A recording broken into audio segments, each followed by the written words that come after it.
What is the piece of that that you feel most interested in that you keep coming back to in your mind? This has the frustrating property to develop that the sense of presence is almost like when you're designing something that's sort of trying to artificially deliver it, you're delivering an illusion to a person. And more than any one thing that provides a sense of presence, it's actually more the case that any one thing done wrong breaks the sense of presence.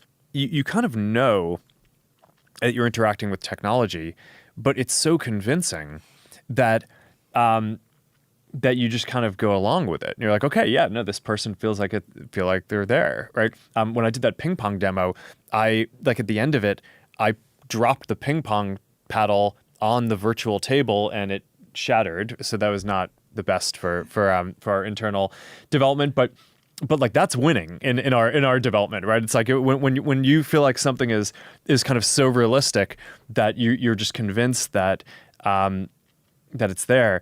Now, and there are a lot of things that can break that, right? So I think a field of view that's too low, right? So something feels real, but then you turn your head and it's not there.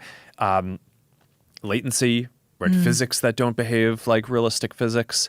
It also is interesting in some ways what people can accept as physically real, even though it's not, right? So like we've done a ton of work on avatars. We have this whole work stream on codec avatars to do these photorealistic avatars. And I think it's going to be incredibly compelling and people are going to love it.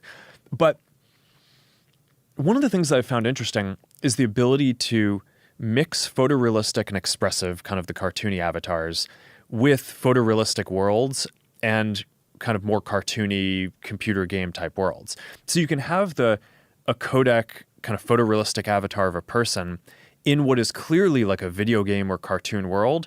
And people are generally pretty fine with that. It's like, okay, that feels pretty good. And similarly, having a photorealistic world, but good, increasingly good kind of cartoon avatars, as long as the avatars move in a way that feels authentic to the person you're interacting with, it actually feels pretty good. You know, it's when you look at a 2D still frame of it, some of the stuff can look a little bit silly, and we've certainly had our share of memes around that. But when you're in there, and you've played around with a lot of the stuff, it feels realistic because it's basically mimicking the kind of authentic mannerisms of a person that you're interacting with. Yeah. And even if it's not a codec photorealistic avatar, if it's kind of a more cartoony, expressive one. So I think that's it's very interesting to see kind of which pieces you need to unlock and where you just need to be like very technically excellent and consistent. But it's this isn't a space where it's like